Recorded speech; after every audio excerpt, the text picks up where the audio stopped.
जो क्वेश्चन रहता है आपके मन में कि एप्लीकेशन बनवाने के बाद कितना खर्चा आएगा और वो खर्चा किन किन चीज़ों में लगता है, वो कंप्लीट इस वीडियो में मैं आपको बताने वाला हूँ और सभी फैक्टर्स को आपको थोड़ा डिटेल में आज बताऊंगा। सबसे पहले दोस्तों आपको बता दूं, सबसे पहले मैं आपको कुछ पॉइंट्स क्लियर कर देता हूं और कुछ फैक्टर्स को समझेंगे हम लोग जब भी आप एप्लीकेशन बनवा लेते हो। ज़्यादातर जो आपका नॉर्मल खर्चा लगता है, जो आपको पता होगा सर्वर में, ज़्यादा आपको पता होगा कि सिर्फ सर्वर में खर्चा लगता है, या फिर अगर आपने एप्लीकेशन बनवा लिया है, एप्लीकेशन बनवाने के बाद जो प्ले कंसोल अकाउंट खरीदना पड़ता है वहाँ पे खर्चा जाता है। ठीक है, मतलब ये आपको पता है, जो सिर्फ दो फैक्टर्स कि सर्वर, प्ले कंसोल अकाउंट, इससे ज़्यादा कोई खर्चा लगता नहीं है। लेकिन सभी फैक्ट जो भी जितने भी फैक्टर्स हैं जो ज़्यादा आपके खर्चे लगते हैं, स्टाफ मेंटेनेंस भी होता है, उसके बाद में फिर आपका एप्लीकेशन का थर्ड पार्टी एक्सेस क्या होता है आपको नहीं पता होगा, तो थोड़ा डिटेल में आपको आज मैं इस वीडियो में समझाता हूँ। दोस्तों शुरू करते हैं। सबसे फर्स्ट पॉइंट है एनालिस्टिक। एनालिस्टिक क्या होता है मैं आपको समझाता हूँ।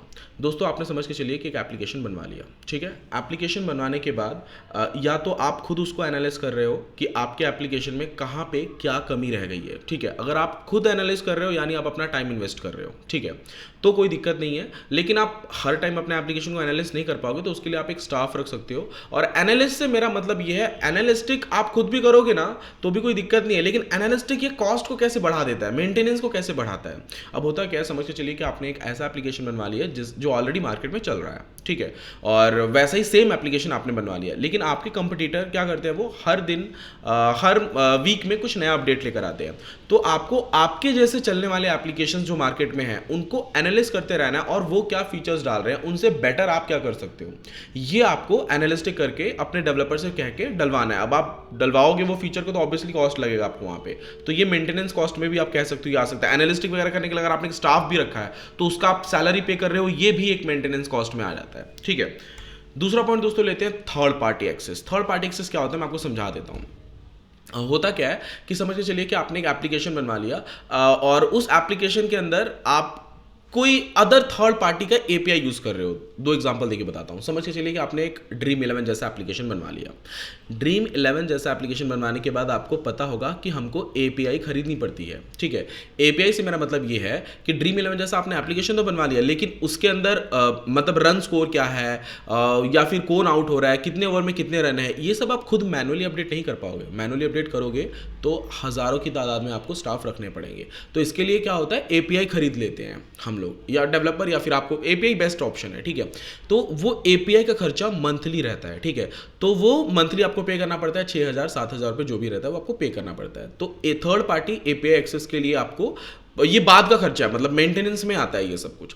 दूसरा समझ चलिए कि आपने एक ऐसा एप्लीकेशन बनवा लिया है, ई कॉमर्स टाइप एप्लीकेशन, जिसमें आप गूगल के मैप की एपीआई को यूज कर रहे हो, ठीक है। तो वहां पे एपीआई, उस एपीआई का भी खर्चा आपको मंथली जो भी अमाउंट रहेगा 2,000 3,000 वो आपको गूगल को देना पड़ता है। और समझ के चलिए कि आपने थर्ड पार्टी कुछ भी एक्सेस यूज किया है उसका कुछ ना कुछ आपको अमाउंट देना पड़ता है। और प्लस यहाँ पे आप सर्वर को भी ऐड कर सकते हो। जब भी आप एप्लीकेशन बनवाते हो तो आपको जो एडमिन पैनल मैनेज करने के लिए सर्वर लगता है ना, वो भी थर्ड पार्टी रहता है, खुद का सर्वर नहीं रहता है आपका। वो आप गोडैडी, होस्टिंगर, ब्लू होस्ट या फिर कहीं ना कहीं से आप सर्वर खरीदते हो, वो भी थर्ड पार्टी सर्वर, आपका खुद का सर्वर नहीं है। तो उसका भी मंथली खर्चा कुछ ना कुछ रुपए रहता ही है, 2,000 4,000 5,000 डिपेंड ऑन योर यूजर कि आपके यूजर कितने हैं। तो ये होता है थर्ड पार्टी, ठीक है। अब आते हैं दोस्तों बग्स एंड अपडेट पे। बग्स एंड अपडेट्स पे क्या होता है, ये मेंटेनेंस में ही आता है। समझ के चलिए कि आज आपने एप्लीकेशन बनवा लिया, इस टाइम रनिंग में एंड्रॉयड 11 ज़्यादा चल रहा है, लेकिन भविष्य में आने वाले एक साल के अंदर एंड्रॉयड 12 आ गया, फिर एक साल के बाद एंड्रॉयड 13 आ गया। लेकिन जो आपने एंड्रॉयड 11 के लिए एप्लीकेशन बनवाया है वो ज़रूरी नहीं है कि परफेक्ट एंड्रॉयड 12 में चलेगा और एंड्रॉयड 13 में भी परफेक्ट चलेगा, ऐसा पॉसिबल नहीं होता है। तो उस समय आपको अपने एप्लीकेशन को, अब जो बग्स आ रहे हैं उसमें, वो अपडेट करवाना पड़ता है, ठीक है। अपडेट कराने के लिए आप डेवलपर को कुछ ना कुछ आपको कॉस्ट पे करना ही पड़ेगा, वो भी मेंटेनेंस कॉस्ट में आता है। या फिर आप एएमसी करवा लीजिए, एनुअल मेंटेनेंस कॉन्ट्रैक्ट करवा लीजिए डेवलपर से कि एक साल का जो भी बग्स वगैरह रहेगा वो डेवलपर सॉल्व करते रहेंगे, वो मेंटेनेंस कॉस्ट में आता है, ठीक है। तो बग्स एंड अपडेट में भी आपका खर्चा लगता है भविष्य में, जब एप्लीकेशन बनवा लेते हो। ये सारे खर्चे तभी लगते हैं जब आपका एप्लीकेशन सक्सेसफुली रन कर रहा है। तो पहले ये सोचना कि मेरा एप्लीकेशन बना ही नहीं और इतना खर्चा देना पड़ेगा, ये गलत बात होगी। लेकिन बनने के बाद ये सब लगता है, मतलब अच्छा खासा रन कर रहा है तो इतना सब कुछ आप खुद भी मेंटेन कर सकते हो, बहुत हार्ड नहीं रहता ये। ऐप सिक्योरिटी को लेके मेरा फिफ्थ पॉइंट है। अब ऐप सिक्योरिटी को लेके इसमें क्या खर्चा लगेगा दोस्तों, क्या होता है समझ के चलिए, आपने अपने एप्लीकेशन में आप यूज़र का डाटा ले रहे हो, ठीक है, लेकिन आपके यूज़र का डाटा बहुत ज़्यादा इंपॉर्टेंट है और वो कोई दूसरा एक्सेस कर ले तो कितना बुरा लगेगा। इसीलिए ऐप सिक्योरिटी आप देखते हो ना, हमारे सभी डिवाइस में हर महीने कुछ नया अपडेट आता है सिक्योरिटी को लेके, क्योंकि सभी ब्रांड जानते हैं, सैमसंग एप्पल सब जानते हैं कि हैकर्स कुछ ज़्यादा ही दिमाग लगाते हैं। तो सिक्योरिटी के लेके भी आप अपने एप्लीकेशन में वीकली मंथली अपडेट करवा सकते हो, उसके लिए भी कॉस्ट लगता है, उसके लिए भी कॉस्ट आपको डेवलपर को पे करना पड़ेगा। अब आता है क्लाइंट सपोर्ट। क्लाइंट सपोर्ट क्या होता है मैं आपको बताता हूँ। क्लाइंट सपोर्ट में आपने समझ के चलिए कि आपने एप्लीकेशन प्ले स्टोर पे डाल दिया, ठीक है। क्लाइंट सपोर्ट यानी यूज़र का जो सपोर्ट रहता है।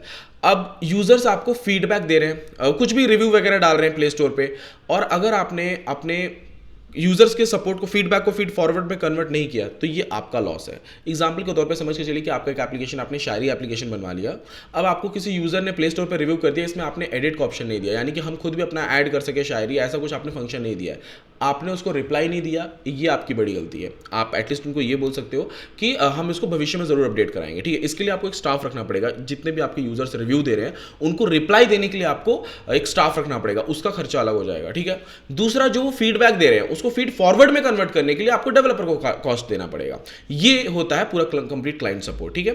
तो ये जो है मैंने आपको बताया, ये रिव्यूज को रिप्लाई देना और उसको फीडबैक से फीड फॉरवर्ड में कन्वर्ट करना तब आपके लिए बेस्ट होगा जब आपके पास लगभग 15 से 20 हज़ार यूजर्स हैं, क्योंकि जब आपके पास 15 से 20 हज़ार यूजर्स होंगे तो आपकी monthly revenue, normal Google AdSense की बात कर रहा हूं मैं, नॉर्मल अगर आपके 10,000 15,000 भी एक्टिव यूजर हैं तो आप इजीली 1 लाख तक आप अर्न कर पाओगे इजीली, ठीक है। अगर रियल कैश है तब तो आप ज़्यादा अर्न कर पाओगे। ऑब्वियसली मैंने बताया भी 500 यूजर्स जिनके रहते हैं रियल कैश में, वो बहुत ज़्यादा अर्न कर लेते हैं। तो खैर आपके 10,000 है तो बहुत ज़्यादा अर्न करोगे। Last point, conclusion. अगर आप इन सभी चीज़ों को फॉलो करते हो, मतलब जो मैंने आपको बताया, ये तभी फॉलो करना जब आपके पास अच्छे यूज़र हों। अगर आपके पास अच्छे यूज़र्स नहीं हैं, आप नए हो, मतलब पूरे ऐप इंडस्ट्री में ही अगर आप नए हो, तो इन सभी चीज़ों को स्टार्टिंग में फॉलो करने की कोई ज़रूरत नहीं है, ठीक है। नॉर्मल एक छोटा सा EMC करवा लीजिए अपने डेवलपर के साथ, 15,000 रुपीज़ ईयरली कोई लेता है, सबका अलग अलग चार्ज रहता है, डिपेंड ऑन कि आपका एप्लीकेशन कैसा है, ठीक है। तो कंक्लूजन से मेरा मतलब ये है कि ये सभी चीज़ें आपके साथ, मतलब इतना खर्चा आपका लगने वाला है मंथली। आप मान के चलिए अगर आपके 10,000 यूज़र है और आप 1 लाख रुपीज़ अर्न कर रहे हो, तो उसका 25 to 30% आपका सर्वर पे जाने वाला है, 70% ही आपको बचेगा, ठीक है। तो वैसे ही होता है। ये सभी जो पॉइंट्स मैंने आपको बताया, ये तभी आप फॉलो करना जब आपके पास यूजर अच्छे खासे हो। यूजर्स नहीं है तो इनकी कोई जरूरत नहीं है आपको, ये खुद भी आप मेंटेन कर पाओगे। आई होप दोस्तों आपको मेरा वीडियो पसंद आया होगा। पसंद आया तो इस वीडियो को लाइक कीजिएगा, क्योंकि मैं ज़्यादा मेरे यूट्यूब चैनल पर देखता हूँ नॉन सब्सक्राइब्ड ज़्यादा लोग मेरे वीडियोज़ देखते हैं। तो प्लीज़ अगर आपने अभी तक सब्सक्राइब नहीं किया है तो मेरे चैनल को सब्सक्राइब जरूर कीजिए। थैंक यू दोस्तों, मिलते हैं नेक्स्ट वीडियो में।